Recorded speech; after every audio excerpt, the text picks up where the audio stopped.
ನಮಸ್ಕಾರ ಆತ್ಮೀಯ ವೀಕ್ಷಕರೇ, ನಿಮ್ಮ ನೆಚ್ಚಿನ ಚಾನೆಲ್ಗೆ ಸ್ವಾಗತ. ಇವತ್ತು ನಾವು ನಿಮ್ಮ ಪ್ರೇಮ ಜೀವನದಲ್ಲಿ ಮುಂದೆ ಏನಾಗಲಿದೆ ಅನ್ನೋದ್ರ ಬಗ್ಗೆ ಜನರಲ್ ರೀಡಿಂಗ್ನ ಮಾಡೋಣ. ಇಲ್ಲಿ 3 ಫೈಲ್ಗಳಿದೆ ನಿಮ್ಮ ಕಣ್ಣೆದುರಿಗೆ ಕಾಣಿಸ್ತಾ ಇರೋ ಹಾಗೆ. ಮೊದಲನೇದಾಗಿ ಚಿಟ್ಟೆ, ಎರಡನೇದಾಗಿ ಇನ್ಫಿನಿಟಿ ಜೊತೆಗೆ ಹಾರ್ಟ್ ಇರುವಂಥದ್ದು, ಮೂರನೇದು ಕಪಲ್ ಚಿತ್ರ ಇದೆ.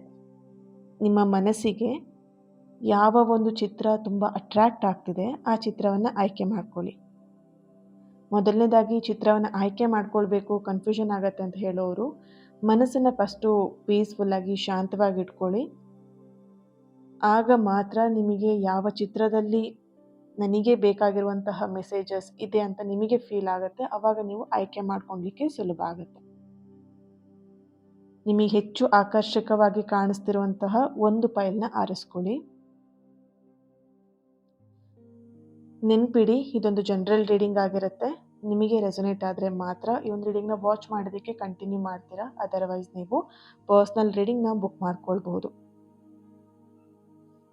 ನಿಮಗೆ ಸರಿ ಹೊಂದ್ತಾ ಇರುವಂಥದ್ದು ಅಥವಾ ನಿಮ್ಮ ಎನರ್ಜಿಗೆ ಮ್ಯಾಚ್ ಆಗ್ತಿರುವಂತಹ ಮೆಸೇಜಸ್ಗಳನ್ನು ನೀವು ರಿಸೀವ್ ಮಾಡಿಕೊಡಿ. ಅದ್ರ ಬಗ್ಗೆ ಮಾತ್ರ ನೀವು ಯೋಚನೆ ಮಾಡಿ. ಅದು ಬಿಟ್ಟು ಹೊರತಾಗಿ ನಿಮ್ಮದಲ್ಲದಂತಹ ವಿಷಯಗಳು ಇಲ್ಲಿ ಬರ್ತಾ ಇದೆ, ಮೆಸೇಜಸ್ಗಳು ನಿಮಗೆ ಸಿಗ್ತಿದೆ ಅಂತ ಹೇಳಿದ್ರೆ ಅದು ನಿಮಗಾಗಿರೋದಿಲ್ಲ, ಬೇರೆ ಒಂದು ಬ್ಯೂಟಿಫುಲ್ ಸೋಲಿಗೆ ಕನೆಕ್ಟ್ ಆಗುವಂಥದ್ದಾಗಿರುತ್ತೆ. ಇದು ನೆನಪಿರಲಿ.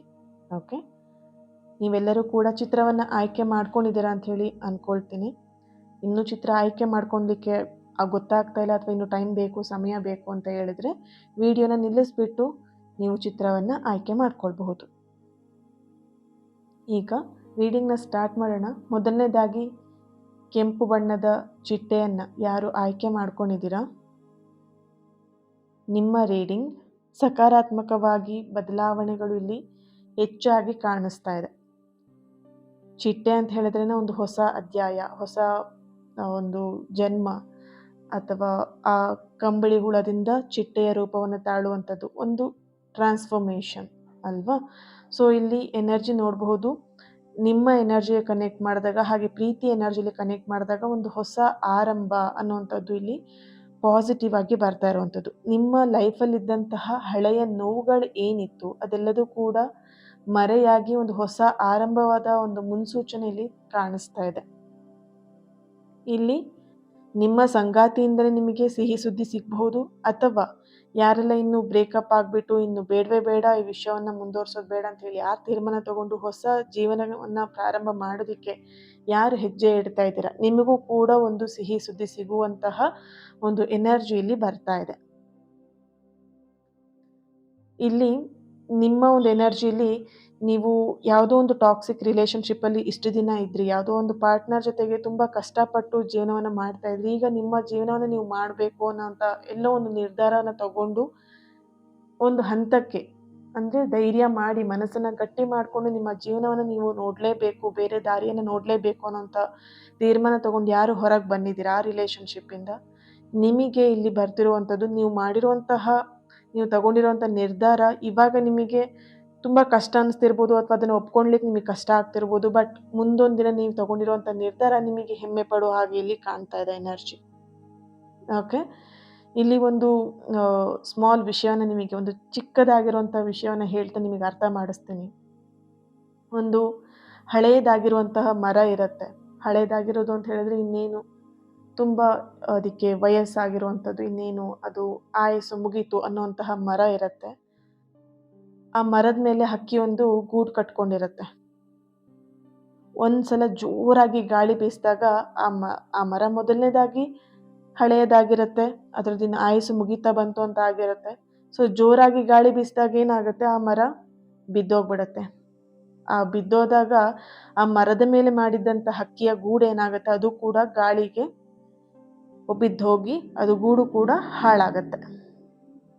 ಆವಾಗ ಅಕ್ಕಿ ಕುತ್ಕೊಂಡು ಪಕ್ಷಿ ಏನಿದೆ ಆ ಪಕ್ಷಿ ಕುತ್ಕೊಂಡು ಅಳ್ತಾ ಇರಲ್ಲ, ಅಯ್ಯೋ ನಾನು ಗೂಡು ಕಟ್ಟಿದ್ದೆ, ಗಾಳಿ ಬಂತು, ಮರನೂ ಹಾಳಾಗಿತ್ತು, ಆಯಸ್ಸದ್ರದ್ದು ಮುಗ್ದಿತ್ತು, ಗೂಡೆಲ್ಲ ಬಿದ್ದೋಗಿ ಹಾಳಾಯಿತು, ನನಗಿನ್ನು ಮರ ಇಲ್ಲ, ಗೂಡಿಲ್ಲ ಅಂತ ಹೇಳ್ಕೊಂಡು ಆ ಹಕ್ಕಿ ಅಳ್ತಾ ಕುತ್ಕೊಂಡಿರಲ್ಲ. ಅದರ ಬದಲಿಗೆ ಅದೇನು ಮಾಡುತ್ತೆ, ಇನ್ನೂ ಗಟ್ಟಿಯಾಗಿರೋ ಮರನ ಹುಡ್ಕೊಂಡು ಹೋಗುತ್ತೆ, ಅಥವಾ ಇನ್ನು ಎತ್ತರಕ್ಕೆ ಅದು ಸ್ಥಾನವನ್ನು ಇನ್ನೂ ಎತ್ತರದ ಒಂದು ಮರವನ್ನ ನೋಡ್ಕೊಂಡು ಅದ್ರ ಮೇಲೆ ಗೂಡು ಕಟ್ಟೋದಕ್ಕೆ ಅದು ಪ್ಲಾನ್ ಮಾಡ್ತಿರತ್ತೆ. ಓಕೆ. ಇಲ್ಲಿ ಆಮೇಲೆ ಏನ್ ಮಾಡತ್ತೆ, ಆ ಹತ್ತಿರವ ಅದ್ರ ಆ ಮರ ಏನ್ ಬಿದ್ದಿರತ್ತೆ ಅದ್ರ ಹತ್ತಿರದಲ್ಲೇ ಒಂದು ದೊಡ್ಡದಾಗಿರುವಂತಹ ಎತ್ತರದಲ್ಲಿರುವಂತಹ ಮರ ಅದಕ್ಕೆ ಕಾಣಿಸತ್ತೆ. ಅಲ್ಲಿ ಹೋಗಿ ಸುಂದರವಾಗಿರುವಂತಹ ಗೂಡನ್ನ ಕಟ್ಕೊಂಡು ಆರಾಮಾಗಿ ಇರತ್ತೆ. ಇಲ್ಲಿ ನಿಮ್ಮ ಹಳೆಯ ಪ್ರೀತಿ ಮುರಿದೋಯ್ತು ಅಂತ ಹೇಳ್ಬಿಟ್ಟು, ಅಯ್ಯಯ್ಯೋ ನನ್ನ ಪ್ರೀತಿ ಕಳೆದೋಗ್ಬಿಡ್ತಲ್ಲ, ನಾನು ಇದರಲ್ಲಿ ಮೋಸ ಹೋಗ್ಬಿಟ್ನಲ್ಲ, ಈ ವ್ಯಕ್ತಿ ಜೊತೆಗೆ ನಾನು ಮೋಸ ಹೋಗ್ಬಿಟ್ನಲ್ಲ, ಅಥವಾ ಈ ವ್ಯಕ್ತಿ ನನಗೆ ಮೋಸ ಮಾಡಿದ್ರಲ್ವಾ, ಅಥವಾ ಈ ಥರ ಆಗಿತ್ತಲ್ವಾ, ಆ ರೀತಿ ಆಗಿತ್ತಲ್ವಾ, ನೀವು ಯೋಚನೆ ಮಾಡ್ತಾ ಚಿಂತೆ ಮಾಡೋದ್ರಲ್ಲಿ ಯಾವುದೇ ರೀತಿಯಾದಂಥ ಅರ್ಥ ಇಲ್ಲ ಇಲ್ಲಿ. ನೀವು ಯಾವುದೇ ಕಾರಣಕ್ಕೂ ಚಿಂತೆ ಮಾಡಬೇಡಿ. ನಿಮ್ಮ ಹಳೆಯ ಪ್ರೀತಿ ಮುರಿದೋಗಿತ್ತು, ಆಗಿದ್ದೆಲ್ಲದೂ ಕೂಡ ಒಳ್ಳೆಯದಕ್ಕೆ ಅಂತ ಹೇಳಿ ಅಂದ್ಕೊಂಡು, ದೇವರು ನಿಮಗಾಗಿ ಅದಕ್ಕಿಂತ ಉತ್ತಮವಾಗಿದ್ದನ್ನು ನಿಮಗೆ ಕೊಡೋದಕ್ಕೆ ಕಾಯ್ತಾ ಇದ್ದಾರೆ. ಅದನ್ನು ನೀವು ರಿಸೀವ್ ಮಾಡ್ಕೊಳ್ಲಿಕ್ಕೆ, ಅದನ್ನು ಪಡ್ಕೊಳ್ಳೋದಕ್ಕೆ ನೀವು ರೆಡಿ ಆಗಬೇಕು. ಇಲ್ಲಿ ನಿಮ್ಮ ಎನರ್ಜಿ ಕನೆಕ್ಟ್ ಮಾಡಿದಾಗ ಬರ್ತಿರುವಂಥದ್ದು, ಪ್ರೀತಿಯಲ್ಲಿ ಅತಿಯಾದ ನಿರೀಕ್ಷೆಗಳು ಬೇಡ. ನೀವೆಲ್ಲೋ ಒಂದು ಕಡೆ ಪ್ರೀತಿ ಅಂತ ಬಂದಾಗ, ಪರ್ಸನ್ ಅಂತ ಬಂದಾಗ ತುಂಬ ನಿರೀಕ್ಷೆ ಮಾಡ್ತಾ ಇದ್ದೀರಾ ಅವರಿಂದ. ಆ ನಿರೀಕ್ಷೆಗಳನ್ನ ಇಟ್ಕೊಳ್ಬೇಡಿ. ನಿರೀಕ್ಷೆ ಇಟ್ಕೊಂಡಾಗ್ಲೇ ನಿಮಗೆ ಆಗೋದು ನೋವು ಮಾತ್ರ ಬಿಟ್ಟರೆ ಬೇರೆ ಇನ್ನೇನು ಇಲ್ಲ. ಸೊ ಹಾಗಾಗಿ ಆ ನಿರೀಕ್ಷೆಗಳು ಬೇಡ. ಹೇಗೆ ಬರುತ್ತೆ ಹಾಗೆ ಹರಿಯುವ ನೀರಿಗೆ ದಾರಿ ಮಾಡಿಕೊಡ್ಬೇಕು, ದಾರಿ ಬಿಡಬೇಕು. ಹರಿಯೋ ನೀರಿಗೆ ನೀವು ಅಡ್ಡ ಕಲ್ಲು ಹಾಕಿದ್ರೆ ಏನಾಗುತ್ತೆ? ಅದು ಜಾಸ್ತಿನೇ ಆಗುತ್ತೆ. ಪ್ರವಾಹ ಆಗೋದು ಎಲ್ಲ ನೋಡಿರ್ತೀರ, ಕೇಳಿರ್ತೀರ ಅಲ್ವಾ? ಸೊ ಹಾಗೇನೆ ಹರಿಯೋ ನೀರಿಗೆ ದಾರಿ ಮಾಡಿ ಬಿಡಬೇಕೇ ವಿನಃ ಅದನ್ನು ಕಟ್ಟಿಡ್ಕೊಳ್ಳೋದಕ್ಕೆ, ಅದನ್ನು ಇನ್ನೊಂದು ಸ್ವಲ್ಪ ಹೋಲ್ಡ್ ಮಾಡೋದಕ್ಕೆ ನೋಡಿದರೆ ಅದು ನಿಮಗೇನೆ ಅಪಾಯ. ಈಗ ನಿಮ್ಮ ಪರ್ಸನ್ ನಿಮ್ಮಿಂದ ಬಿಟ್ಟು ಹೋಗಬೇಕು ಅಥವಾ ಬಿಟ್ಟು ಹೋಗಿದ್ದಾರೆ, ಅವ್ರಿಗೆ ದಾರಿ ಮಾಡಿ ಕೊಟ್ಬಿಡಿ, ಬಿಟ್ಬಿಡಿ. ಓಕೆನಾ? ಸೊ ಇಲ್ಲಿ ನಿಮ್ಮ ಜೀವನವನ್ನು ಮುಂದೆ ಏನು ಮಾಡಬೇಕು, ನಿಮ್ಮ ಲೈಫ್ ಬಗ್ಗೆ ನೀವು ಫೋಕಸ್ ಮಾಡಿ. ಓಕೆ. ಸೊ ಈ ಒಂದು ರೀಡಿಂಗ್ ಎನರ್ಜಿನ ಪ್ರತಿಯೊಬ್ಬರು ಕೂಡ ರಿಸೀವ್ ಮಾಡ್ಕೊಳ್ಲಿಕ್ಕೆ ನನಗೆ ಕಮೆಂಟ್ ಲೈನಲ್ಲಿ ತಿಳಿಸ್ತೀರಾ? ಪ್ರತಿಯೊಬ್ಬರು ಕೂಡ ಇದನ್ನ ಎನರ್ಜಿನ ರಿಸೀವ್ ಮಾಡ್ಕೊಳ್ಳಿ. ಯಾಕಂತ ಹೇಳಿದ್ರೆ ಇದು ನಿಮಗೋಸ್ಕರನೇ ಮಾಡುವಂಥದ್ದಾಗಿರುತ್ತೆ ಅಲ್ವಾ? ಸೊ ಹಾಗಾಗಿ ಪ್ರತಿಯೊಬ್ಬರು ಕೂಡ ಈ ಫಸ್ಟ್ ಒನ್, ಈ ಬಟರ್ಫ್ಲೈನ ಯಾರು ಚೂಸ್ ಮಾಡ್ಕೊಂಡಿದ್ದೀರಾ, ನೀವು ನ್ಯೂ ಬಿಗಿನಿಂಗ್ ಅಂತ ಹೇಳಿಬಿಟ್ಟು ರೆಡ್ ಹಾರ್ಟ್ ಮಾರ್ಕನ್ನ ಹಾಕಿ ಪ್ರತಿಯೊಬ್ಬರು ಕೂಡ ಎನರ್ಜಿನ ರಿಸೀವ್ ಮಾಡ್ಕೊಳ್ಳಿ. Okay. Thank you so much. Next one, 2ನೇ ಪೈಲ್ನ ಯಾರು ಚೂಸ್ ಮಾಡ್ಕೊಂಡಿದ್ದೀರಾ, ನೀವು ಇಲ್ಲಿ ನಿಮಗೆ ಬರ್ತಿರುವಂಥ ಎನರ್ಜಿ ತಾಳ್ಮೆ ಮತ್ತು ನಂಬಿಕೆ. ಸೊ ಹಾಗಾಗಿ ಪ್ರತಿಯೊಬ್ಬರು ಕೂಡ ಯಾರು ಈ ಸೆಕೆಂಡ್ ಪೈಲ್ನ 2ನೇ ಚಿತ್ರವನ್ನು ಯಾರು ಆಯ್ಕೆ ಮಾಡ್ಕೊಂಡಿದ್ದೀರಾ, ನೀವು ಕಮೆಂಟಲ್ಲಿ ತಿಳಿಸ್ತೀರಾ. ಟ್ರಸ್ಟ್, ನಂಬಿಕೆ ಅಂತ ಹೇಳಿ ರೆಡ್ ಹಾರ್ಟ್ ಮಾರ್ಕನ್ನು ಹಾಕಿ ಎನರ್ಜಿನ ರಿಸೀವ್ ಮಾಡ್ಕೊಳ್ಳಿ. ಇಲ್ಲಿ ನಿಮ್ಮ ಎನರ್ಜಿ ಕನೆಕ್ಟ್ ಮಾಡಿದಾಗ ನೀವು ಯಾರನ್ನೋ ಒಬ್ರನ್ನ ತುಂಬ ಮಿಸ್ ಮಾಡ್ಕೊಳ್ತಿದ್ದೀರಾ ಅನ್ನೋಂಥ ಒಂದು ಎನರ್ಜಿ ಬರ್ತಿದೆ. ಹಾಗೇನೆ ಇಲ್ಲಿ ನೀವು ಯಾರಿಗೋಸ್ಕರ ವೆಯ್ಟ್ ಮಾಡ್ತಿರುವಂಥದ್ದು, ಕಾಯ್ತಾ ಇರುವಂತಹ ಎನರ್ಜಿ ಕೂಡ ಬರ್ತಿದೆ ಇಲ್ಲಿ. ಈ ಸಮಯದಲ್ಲಿ ನಿಮಗೆ ಬರ್ತಿರುವಂತಹ ಎನರ್ಜಿ ಬಂದು ತಾಳ್ಮೆ ಬಹಳ ಮುಖ್ಯ ಆಗಿದೆ. ಈ ಒಂದು ರಿಲೇಶನ್ಶಿಪ್ಪಲ್ಲಿ, ನಿಮ್ಮ ಸಂಬಂಧದಲ್ಲಿ 3ನೇ ವ್ಯಕ್ತಿಯ ಹಸ್ತಕ್ಷೇಪವಿದ್ದರೆ ಅದರಿಂದಂತೂ ನೀವು ದೂರ ಇರಿ ಅಂತ ಇಲ್ಲಿ ಬರ್ತಾ ಇದೆ. ಯಾರಾದರೂ ನಿಮ್ಮ ಪರ್ಸನ್ಗೆ ತುಂಬ ಏನು ಥರ್ಡ್ ಪರ್ಸನ್ ಅಂತ ಹೇಳಿಬಿಟ್ಟು ಯಾರಾದರೂ ನಿಮ್ಮ ಪರ್ಸನಿಗೆ ತುಂಬ ಹಿಂಸೆ ಮಾಡ್ತಿದ್ದಾರೆ ಅಥವಾ ತುಂಬ ಅಟ್ಯಾಚ್ಡ್ ಆಗಿದ್ದಾರೆ ಅಂತ ಹೇಳಿ ಸ್ವಲ್ಪ ಸಮಯದವರೆಗೆ ನೀವು ಅವರಿಂದ ದೂರ ಇರಿ. ಅಥವಾ ನಿಮಗೆ ಯಾರಾದರೂ ಒಬ್ಬರು ಥರ್ಡ್ ಪರ್ಸನ್ ಥರ ನಿಮ್ಮ ನಿಮ್ಮ ಮನಸ್ಸನ್ನು ಹಾಳು ಮಾಡ್ತಾ ಇದ್ದಾರೆ ಅಥವಾ ನಿಮ್ಮ ಮನಸ್ಸನ್ನೆಲ್ಲ ಒಂದು ಕಡೆ ಚಂಚಲ ಮಾಡಿಸ್ತಾ ಇದ್ದಾರೆ ಅಂತ ಹೇಳಿದ್ರೆ ಅಂಥ ವ್ಯಕ್ತಿಗಳಿಂದ ನೀವು ದೂರ ಇರಿ. ಇಲ್ಲಿ ಥರ್ಡ್ ಪರ್ಸನ್ ಅಂತ ಬಂದಾಗ ಈ ಥರ್ಡ್ ಪರ್ಸನ್ ಎನರ್ಜಿ ನಿಮ್ಮ ಪರ್ಸನಿಗೆ ಇದ್ದಾರೆ ಅಂತಲ್ಲ, ನಿಮಗೂ ಕೂಡ ಇಲ್ಲಿ ಎನರ್ಜಿ ಬರ್ತಾ ಇದೆ. ನಿಮ್ಮ ಎನರ್ಜಿಲೂ ಕೂಡ ಇಲ್ಲ ಒಂದು ಕಡೆ ಥರ್ಡ್ ಪರ್ಸನ್ ಅನ್ನೋಂಥ ಒಂದು ಎನರ್ಜಿ ಬರ್ತಾ ಇದೆ. ನೀವೀಗ ಆಲ್ಮೋಸ್ಟ್ ನಿಮ್ಮ ಪರ್ಸನ್ ಜೊತೆಗೆ ಕಮಿಟ್ ಆಗ್ತಾ ಇದ್ದೀರಾ. ಈ ಸಮಯದಲ್ಲಿ ಯಾರೋ ಒಬ್ರು ಬಂದು ನಿಮ್ಮ ಮನಸ್ಸನ್ನ ಚಂಚಲ ಮಾಡ್ತಿರುವಂಥ ಒಂದು ಎನರ್ಜಿ ಇಲ್ಲಿ ಬರ್ತಾ ಇದೆ. ಸೊ ಹಾಗಾಗಿ ಅಂತಹ ಚಂಚಲ ಮಾಡ್ತಿರುವಂತಹ ವ್ಯಕ್ತಿಯಿಂದ ನೀವು ದೂರ ಇರೋದು ತುಂಬಾನೇ ಇಲ್ಲಿ ಮುಖ್ಯ ಆಗಿದೆ. ಓಕೆ. ಹಾಗೆ ಇಲ್ಲಿ ಎನರ್ಜಿ ನೋಡಿದಾಗ ಕೆಲವೊಬ್ರು ಎನರ್ಜಿಯಲ್ಲಿ ಪ್ರೀತಿ ಅಂತ ವಿಷಯ ಬಂದಾಗ ತುಂಬ ನೋವು ತಗೊಳ್ತಿರುವಂಥದ್ದು, ತುಂಬ ನೋವು ನಡೀತಾ ಇದೆ. ಈ ಪ್ರೀತಿ ವಿಷಯದಲ್ಲಿ ತುಂಬ ನೋವು ತಗೊಳ್ತಾ ಇದ್ದೀರಾ, ತುಂಬ ಹರ್ಟ್ ಆಗ್ತಿದೆ, ಪೇಯ್ನ್ ಆಗ್ತಿದೆ. ಈ ಥರದ ಒಂದು ಎನರ್ಜಿ ಕೂಡ ಬರ್ತಿದೆ. ನಿಮ್ಮ ಪರ್ಸನ್ ಅನಾವಶ್ಯಕವಾಗಿ ನಿಮಗೆ ಹರ್ಟ್ ಮಾಡ್ತಾ ಇರ್ಬೋದು ಇತ್ತೀಚಿನ ದಿನದಲ್ಲಿ, ಅಥವಾ ಅವರ ಮಾತುಗಳು ನಿಮಗೆ ತುಂಬಾ ಹರ್ಟ್ ಆಗ್ತಾ ಇರಬಹುದು. ಈ ಥರದ ಎನರ್ಜಿ ಕೂಡ ಬರ್ತಾ ಇದೆ ಇಲ್ಲಿ. ಒಬ್ಬ ಶಿಲ್ಪಿ ಕಲ್ಲನ್ನು ಕೆತ್ತುವಾಗ ಕಲ್ಲಿಗೆ ನೋವಾಗತ್ತೆ ಅಂತ ಹೇಳಿಬಿಟ್ಟು ಅವನು ಆ ಕೆತ್ತನೆ ಮಾಡೋದನ್ನ ನಿಲ್ಲಿಸೋದಿಲ್ಲ ಅಲ್ವಾ? ಆದರೆ ಆ ನೋವನ್ನು ಸಹಿಸ್ಕೊಂಡ್ರೆ ಮಾತ್ರ ಆ ಕಲ್ಲು ಸುಂದರವಾಗಿರುವಂಥ ಮೂರ್ತಿ ಆಗೋದಕ್ಕೆ ಸಾಧ್ಯ. ಈ ಪ್ರೀತಿಯಲ್ಲಿ ಈಗ ನೀವು ಎದುರಿಸ್ತಿರುವಂಥ ನೋವು ಏನಿದೆ, ನಿಮ್ಮ ಸಂಬಂಧವನ್ನ ಫ್ಯೂಚರಲ್ಲಿ ಭವಿಷ್ಯದಲ್ಲಿ ಗಟ್ಟಿ ಮಾಡೋದಕ್ಕೋಸ್ಕರ ಆಗಿರತ್ತೆ. ನೀವೇನ್ ಮಾಡ್ಬೇಕಂತ ಹೇಳಿದ್ರೆ ತಾಳ್ಮೆಯಿಂದ ಈ ಒಂದು ಸಮಯವನ್ನ, ಈ ನೋವಿನ ಸಮಯವನ್ನ ಎದುರಿಸ್ಬೇಕಾಗತ್ತೆ. ಯಾವ ರೀತಿಯಾಗಿ ಒಂದು ಕಲ್ಲು ಕೆತ್ತನೆ ಮಾಡುವಾಗ ಯಾವ ರೀತಿಯಾಗಿ ಅದು ಸಹಿಸ್ಕೊಂಡು ತಾಳ್ಮೆಯಿಂದ ಇರತ್ತೆ, ಅದೇನಾದ್ರೂ ಮಾಡತ್ತಾ? ಅಲ್ವಾ? ಸೊ ಮನಸ್ಸನ್ನ ಗಟ್ಟಿ ಮಾಡ್ಕೊಂಡು ನಿಮಗೆ ಈ ವ್ಯಕ್ತಿ ಬೇಕು, ಈ ಪ್ರೀತಿ ನಿಮಗೆ ಬೇಕು, ಅವರಿಗೂ ನೀವು ಬೇಕು, ಅವರಿಗೂ ಕೂಡ ನಿಮ್ಮ ಪ್ರೀತಿ ಬೇಕು ಅಂತ ಹೇಳಿ ನಿಮಗೆ ಇಬ್ರಿಗೂ ಕೂಡ ಕಮಿಟ್ ಆಗಿದ್ದೀರಾ. ಎಲ್ಲೋ ಒಂದ್ ಕಡೆ ಸಮಯ ಕೆಟ್ಟದಾಗಿರಬಹುದು. ಸೊ ಆ ಸಮಯದ ಒಂದು ಎನರ್ಜಿಗೆ ನೀವು ಕನೆಕ್ಟ್ ಆಗ್ಬಿಟ್ಟು ನೀವೇನ್ ಮಾಡಿ ತಾಳ್ಮೆಯಿಂದ ಇರಿ ಅನ್ನೋಂಥ ಒಂದು ಎನರ್ಜಿ ನಿಮಗೆ ಇಲ್ಲಿ ಬರ್ತಾ ಇದೆ. ಇಲ್ಲಿ ಮೊದಲನೇದಾಗಿ ನಿಮ್ಮ ಎನರ್ಜಿ ಕನೆಕ್ಟ್ ಮಾಡಿದಾಗ ನೀವು ನಿಮ್ಮ ಸಂಗಾತಿ ಜೊತೆಗೆ ಮುಕ್ತವಾಗಿ ಮಾತಾಡುವಂಥದ್ದು ತುಂಬಾನೇ ಇಂಪಾರ್ಟೆಂಟ್ ಆಗಿದೆ. ನೀವೆಲ್ಲೋ ಒಂದ್ ಕಡೆ ನಿಮ್ಮ ಫೀಲಿಂಗ್ಸ್ನ ಹೈಡ್ ಮಾಡ್ತಾ ಇದ್ದೀರಾ, ಅವ್ರಿಗೆ ಬೇಜಾರಾಗ್ಬಿಡತ್ತೇನೋ, ಅವ್ರು ಹರ್ಟ್ ಮಾಡ್ತಾ ಇದ್ದಾರೆ, ಬಟ್ ಅದನ್ನ ನೀವು ಹೇಳೋದಿಕ್ಕೆಲ್ಲ ಒಂದ್ ಕಡೆ ಹಿಂಜರಿತಾ ಇದ್ದೀರಾ. ಹಿಂಜರಿಯೋದ್ರಿಂದ ಏನೂ ಉಪಯೋಗ ಇಲ್ಲ ಅಲ್ವಾ? ಮನಸ್ಸಿನ ಮಾತುಗಳನ್ನ ಮಾತಾಡಿದಾಗ, ಮುಕ್ತವಾಗಿ ಮಾತಾಡಿದಾಗ ಅದು ಅರ್ಥ ಆಗತ್ತೆ ಅಲ್ವಾ? ಸೊ ಹಾಗಾಗಿ ಇಲ್ಲಿ ಸಂಗಾತಿ ಜೊತೆಗೆ ಮುಕ್ತವಾಗಿ ಮಾತಾಡಿ ಅನ್ನುವಂತಹ ಒಂದು ಎನರ್ಜಿ ಇಲ್ಲಿ ಸ್ಟ್ರಾಂಗ್ ಆಗಿ ಬರ್ತಾ ಇರುವಂಥದ್ದು. ಸಂವಹನೆ ಏನಿದೆ, ಆ ಮಾತುಕತೆ ಏನಿದೆ, ಎಲ್ಲದಕ್ಕೂ ಪರಿಹಾರ ಮಾತಾಡಿದ್ರೇನೆ ಗೊತ್ತಾಗುವಂಥದ್ದು. ಯಾರು ಕೂಡ ಇಲ್ಲಿ ಪಾರ್ಟ್ನರ್, ಪರ್ಸನ್ ಅಂತ ಬಂದಾಗ, ಲವರ್ಸ್ ಅಂತ ಬಂದಾಗ ಮೈಂಡ್ ರೀಡರ್ ಆಗಿರಲ್ಲ ಅಲ್ವಾ? ಪ್ರತಿಯೊಬ್ಬರಿಗೂ ಕೂಡ ಅವರದೇ ಆದಂಥ ಒಂದು ವ್ಯಕ್ತಿತ್ವ ಇರುತ್ತೆ. ಕೆಲವೊಬ್ರು ಬೇಗ ಅರ್ಥ ಮಾಡ್ಕೊಳ್ತಾರೆ, ಕೆಲವೊಬ್ರು ಅರ್ಥ ಮಾಡ್ಕೊಳ್ಳಲ್ಲ. ಕೆಲವೊಬ್ರಿಗೆ ಹೇಳಿದ್ರೆ ಮಾತ್ರ, ಬಾಯಿ ಬಿಟ್ಟು ಮಾತಾಡಿದ್ರೆ ಮಾತ್ರನೇ ಅರ್ಥ ಆಗತ್ತೆ ಅಲ್ವಾ? ಸೊ ಇಲ್ಲಿ ನಿಮ್ಮ ಪರ್ಸನ್ ಅದೇ ಕ್ಯಾಟಗರಿಲಿ ಇರಬಹುದು, ಬಾಯಿ ಬಿಟ್ಟು ಹೇಳಿದ್ರೆ ಮಾತ್ರ ಅರ್ಥ ಆಗುವಂತಹ ವ್ಯಕ್ತಿತ್ವದವರಾಗಿರ್ಬೋದು. ಸೊ ಹಾಗಾಗಿ ಇಲ್ಲಿ ನೀವು ಅವ್ರ ಮೇಲೆ ಮುನಿಸು ಕೋಪ ಮಾಡಿಕೊಂಡು ನಿನಗೇನು ಅರ್ಥ ಆಗಲ್ಲ ಅಂತ ಹೇಳೋದ್ರಲ್ಲಿ ಅರ್ಥ ಇಲ್ಲ ಅಲ್ವಾ? ಸೊ ನಿಮ್ಮ ಮನಸ್ಸಲ್ಲಿ ಏನಿದೆ, ನಿಮ್ಮ ಫೀಲಿಂಗ್ಸ್ ಏನಿದೆ, ಅದನ್ನ ಬಾಯಿ ಬಿಟ್ಟು ಅವರಿಗೆ ಸಂವಹನೆ ಮೂಲಕ ಮಾತಾಡೋ ಮುಖಾಂತರ ಹೇಳಿದಾಗ ಮಾತ್ರ ಆ ವ್ಯಕ್ತಿಗೆ ಅರ್ಥ ಆಗತ್ತೆ. ಸೊ ಹಾಗಾಗಿ ಈ ಒಂದು ಫೈಲ್ನ ಯಾರು ಚೂಸ್ ಮಾಡ್ಕೊಂಡಿದ್ದೀರಾ, ನೀವು ನಿಮ್ಮ ಪರ್ಸನ್ ಜೊತೆಗೆ ಮಾತುಕತೆ ಮಾಡಿ ಅನ್ನುವಂತಹ ಒಂದು ಎನರ್ಜಿ ಬರ್ತಿದೆ. ಆ್ಯಂಡ್ ಸೆಕೆಂಡ್ ಫೈಲ್ ಯಾರು ಚೂಸ್ ಮಾಡ್ಕೊಂಡಿದ್ದೀರಾ, ನೀವು ಟ್ರಸ್ಟ್, ನಂಬಿಕೆ ಅಂತ ಹೇಳಿ ರೆಡ್ ಹಾರ್ಟ್ ಮಾರ್ಕನ್ನು ಹಾಕ್ಬಿಟ್ಟು ಎನರ್ಜಿನ ರಿಸೀವ್ ಮಾಡ್ಕೊಳ್ಳಿ.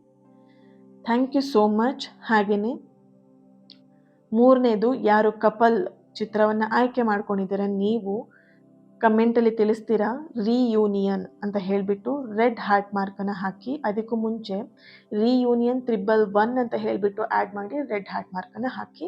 ಪ್ರತಿಯೊಬ್ಬರು ಕೂಡ ಎನರ್ಜಿನ ರಿಸೀವ್ ಮಾಡ್ಕೊಳ್ಳಿ. ಓಕೆ, ಸೊ ಈ ಒಂದು ಫೈಲ್ನ ನೋಡಿದಾಗ ಇಲ್ಲಿ ವೆರಿ ಸ್ಟ್ರಾಂಗ್ ಪಾಸಿಟಿವ್ ಎನರ್ಜಿ ಬರ್ತಿರೋದು ಸೋಲ್ ಕನೆಕ್ಷನ್ ಅನ್ನುವಂಥದ್ದು. ಇಲ್ಲಿ ನಿಮ್ಮ ಒಂದು ಪರ್ಸನ್ ಜೊತೆಗೆ ನೀವು ಸೋಲ್ಮೇಟ್ ಕನೆಕ್ಷನಲ್ಲಿ ಇದ್ದೀರಾ, ಅಥವಾ ನೀವಿಬ್ರು ಕೂಡ ಸೋಲ್ಮೇಟ್ ಆಗಿರ್ಬೋದು. ನಿಮ್ಮ ಹತ್ತಿರನೇ ಇದ್ದಾರೆ, ಈಗಾಗಲೇ ನೀವಿಬ್ರು ಕೂಡ ಸಂಬಂಧದಲ್ಲಿರುವವರೇ ಅಂತೇಳಿ ಕಾಣಿಸ್ತಿದೆ. ಅಂದರೆ ನೀವಿಬ್ರು ಸಂಬಂಧಿಕರೇ ಆಗಿರ್ಬೋದು, ರಿಲೇಷನ್ ಆಗಿರಬಹುದು, ಅಥವಾ ನೀವಿಬ್ರು ಕೂಡ ಸಂಬಂಧದಲ್ಲಿ ಇದ್ದೀರಾ. ಬಟ್ ಎಲ್ಲೋ ಒಂದು ಕಡೆ ಮದುವೆ ವಿಷಯದಲ್ಲಿ ಡಿಲೇ ಆಗ್ತಾ ಇದೆ, ಮದುವೆ ಯೋಗ ಇನ್ನೂ ಬರ್ತಾ ಇಲ್ಲ, ಕೂಡಿ ಬರ್ತಾ ಇಲ್ಲ ಅಂತೇಳಿ ಚಿಂತೆ ಮಾಡ್ತಾ ಇದ್ದೀರಾ.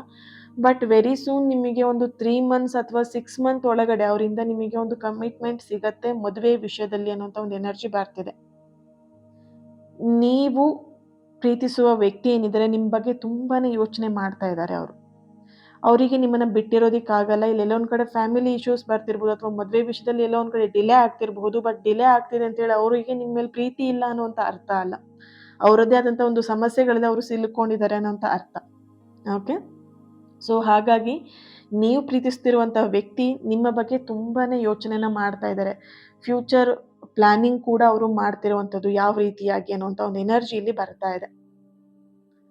ಒಂದು ಪುಟ್ಟ ದೀಪದ ಬೆಳಕು ಇಡೀ ಕತ್ತಲನ್ನು ಓಡಿಸಲು ಸಾಧ್ಯವಿಲ್ಲದಿರಬಹುದು, ಆದರೆ ಒಂದು ದಾರಿಯನ್ನು ತೋರಿಸಬಲ್ಲದು. ಹೌದಾ? ಇದು ಒಂದು ಪುಟ್ಟ ಬೆಳಕು ಏನು ಮಾಡುತ್ತೆ, ಇಡೀ ಬೆಳಕನ್ನ, ಇಡೀ ಕತ್ತಲೆನ ಓಡ್ಸೋಕ್ಕಾಗದೇ ಇದ್ರೂ ಕೂಡ ದಾರಿನಂತೂ ತೋರಿಸೋದಿಕ್ಕೆ ಸಾಧ್ಯ ಅಲ್ವಾ? ಹಾಗೇನೆ ಇಲ್ಲಿ ನಿಮ್ಮ ಸಣ್ಣ ಪ್ರೀತಿ ಮಾತು ಕೂಡ ನಿಮ್ಮ ಸಂಗಾತಿಯ ಜೀವನದಲ್ಲಿ ಒಂದು ದೊಡ್ಡ ಬೆಳಕನ್ನ ತರುತ್ತೆ ಅನ್ನೋಂಥ ಒಂದು ಎನರ್ಜಿ ಇಲ್ಲಿ ಬರ್ತಾ ಇದೆ. ನಿಮ್ಮ ಪ್ರೀತಿನ ವ್ಯಕ್ತಪಡಿಸೋದಕ್ಕೆ ಯಾವುದೇ ಕಾರಣಕ್ಕೂ ಹಿಂಜರಿಬೇಡಿ ನಿಮ್ಮ ಪರ್ಸನ್ ಜೊತೆಗೆ. ಇಲ್ಲಿ ಮೊದಲನೇದಾಗಿ ಬರ್ತಿರುವಂಥದ್ದು ಪ್ರೀತಿ ಪ್ರೀತಿ ಪ್ರೀತಿ ಅಂತ ಹೇಳಿಬಿಟ್ಟು ನೀವು ನಿಮ್ಮ ಪರ್ಸನ್ಗೆ ಪ್ರೀತಿ ತೋರಿಸಿ ಅನ್ನೋದು ಹೌದು. ಇಲ್ಲಿ ನಿಮ್ಮ ಪ್ರೀತಿನ ವ್ಯಕ್ತಪಡಿಸ್ಬೇಕು, ಹೌದು, ಅದಕ್ಕೆ ಹಿಂಜರಿಬಾರ್ದು. ಆದರೆ ಅವ್ರ ಹತ್ರ ನೀವು ಈ ಪ್ರೀತಿನ ವ್ಯಕ್ತಪಡಿಸ್ಬೇಕಂತ ಹೇಳಿದ್ರೆ ಮೊದಲನೇದಾಗಿ ನೀವು ನಿಮ್ಮ ಮೇಲೆ ಪ್ರೀತಿನ ಇಟ್ಕೊಂಡಿರ್ಬೇಕಲ್ವಾ? ಸೆಲ್ಫ್ ಲವ್ ಇಲ್ಲಿ ತುಂಬಾ ಇಂಪಾರ್ಟೆಂಟ್ ಆಗಿರುತ್ತೆ. ಸೊ ಹಾಗಾಗಿ ಇಲ್ಲಿ ನಿಮ್ಮ ಮೇಲೆ ನೀವು ಮೊದಲು ಪ್ರೀತಿ ಇಟ್ಕೊಂಡಾಗ ಇಡೀ ಜಗತ್ತು ನಿಮ್ಮನ್ನು ಪ್ರೀತಿಸೋಕ್ಕೆ ಶುರು ಮಾಡುತ್ತೆ. ಹಾಗಾಗಿ ಇಲ್ಲಿ ನೋಡಿದಾಗ ಎನರ್ಜಿ ನಿಮ್ಮ ಪರ್ಸನಿಂದ ಕಮಿಟ್ಮೆಂಟ್ ಸಿಗತ್ತೆ, ಬಟ್ ಸ್ವಲ್ಪ ದಿನದವರೆಗೆ ನೀವು ಕೂಡ ಕಾಯಬೇಕಾಗತ್ತೆ. ಓಕೆನಾ? ಸೊ ಅದಕ್ಕೂ ಮುಂಚೆ ಈ ಒಂದು ಫೈಲ್ನ ಮೂರನೇ ಚಿತ್ರವನ್ನು ಯಾರು ಆಯ್ಕೆ ಮಾಡ್ಕೊಂಡಿದ್ರಿ ನೀವು ಕಮೆಂಟಲ್ಲಿ ತಿಳಿಸ್ತೀರಾ ರಿಯೂನಿಯನ್ ಅಂತ ಹೇಳಿ 111 ಆ್ಯಡ್ ಮಾಡಿ ರೆಡ್ ಹಾರ್ಟ್ ಮಾರ್ಕನ್ನು ಹಾಕಿಬಿಟ್ಟು ಎನರ್ಜಿನ ಪ್ರತಿಯೊಬ್ಬರು ಕೂಡ ರಿಸೀವ್ ಮಾಡ್ಕೊಳ್ಳಿ. ಓಕೆನಾ? ಸೊ ಇವತ್ತಿನ ಈ ಒಂದು ರೀಡಿಂಗ್ ನಿಮ್ಮೆಲ್ಲರಿಗೂ ಕೂಡ ಇಷ್ಟ ಆಗಿದೆ ಅಂತ ಅಂದ್ಕೊಳ್ತೀನಿ. ಹಾಗೆಯೇ ಪ್ರತಿಯೊಬ್ಬರು ಕೂಡ ಈ ಒಂದು ರೀಡಿಂಗಿಗೆ ಲೈಕ್ ಮಾಡಿ, ಶೇರ್ ಮಾಡಿ, ಕಮೆಂಟ್ ಮಾಡ್ತೀರಾ. ನಾನು ಏನೆಲ್ಲ ಫೈಲ್ಗಳಿಗೆ ಏನೆಲ್ಲ ಹೇಳಿದ್ದೀನಿ, ಕಮೆಂಟ್ ಲೈನನ್ನು ಹೇಳಿದ್ದೀನಿ, ಆ ಕಮೆಂಟ್ ಲೈನನ್ನು ತಿಳಿಸ್ಬಿಟ್ಟು ಕಮೆಂಟಲ್ಲಿ ಬರೆದ್ಬಿಟ್ಟು ನಿಮ್ಮ ಎನರ್ಜಿನ ನೀವು ರಿಸೀವ್ ಮಾಡ್ಕೊಳ್ತೀರಾ. ಹಾಗೆ ನಿಮ್ಮ ಪ್ರೀತಿ ಸದಾ ಹೀಗೆ ಇರಲಿ. ನಿಮ್ಮ ಸಪೋರ್ಟ್ ತುಂಬಾ ಇಂಪಾರ್ಟೆಂಟ್ ಇನ್ನಷ್ಟು ಪಾಸಿಟಿವ್ ರೀಡಿಂಗ್ನ ನಿಮ್ಮ ಎದುರಿಗೆ ತರೋದಕ್ಕೆ. ಇವತ್ತಿನ ದಿನ ಯಾರೆಲ್ಲ ಬರ್ತ್ಡೇನ ಆಚರಿಸ್ಕೊಳ್ತಾ ಇದ್ದೀರಾ ನಿಮ್ಮೆಲ್ಲರಿಗೂ ಕೂಡ ಹ್ಯಾಪಿ ಬರ್ತ್ಡೇ. ಯಾರೆಲ್ಲ ಮ್ಯಾರೇಜ್ ಆ್ಯನಿವರ್ಸರಿನ ಸೆಲೆಬ್ರೇಟ್ ಮಾಡ್ಕೊಳ್ತಿದ್ದೀರಾ ನಿಮಗೂ ಕೂಡ ಹ್ಯಾಪಿ ಆ್ಯನಿವರ್ಸರಿ. ನಿಮ್ಮೆಲ್ಲರ ಪ್ರೀತಿ, ನಿಮ್ಮೆಲ್ಲರ ವಿಶಸ್ ಆದಷ್ಟು ಬೇಗ ನೆರವೇರಲಿ. ನಿಮ್ಮ ಪ್ರೀತಿ ಆದಷ್ಟು ಬೇಗ ಸರಿಯಾಗಲಿ ಅಂತ ಹೇಳಿ ಬ್ಲೆಸ್ ಮಾಡ್ತಾ, ಹೀಲ್ ಮಾಡ್ತಾ ಇನ್ನೊಂದು ರೀಡಿಂಗಲ್ಲಿ ಸಿಗೋಣ. ಅಲ್ಲಿವರೆಗೆ ನಿಮ್ಮೆಲ್ಲರ ಪ್ರೀತಿ, ನಿಮ್ಮೆಲ್ಲರ ಸಪೋರ್ಟ್ ಈ ಚಾನಲ್ ಮೇಲೆ ಇರಲಿ.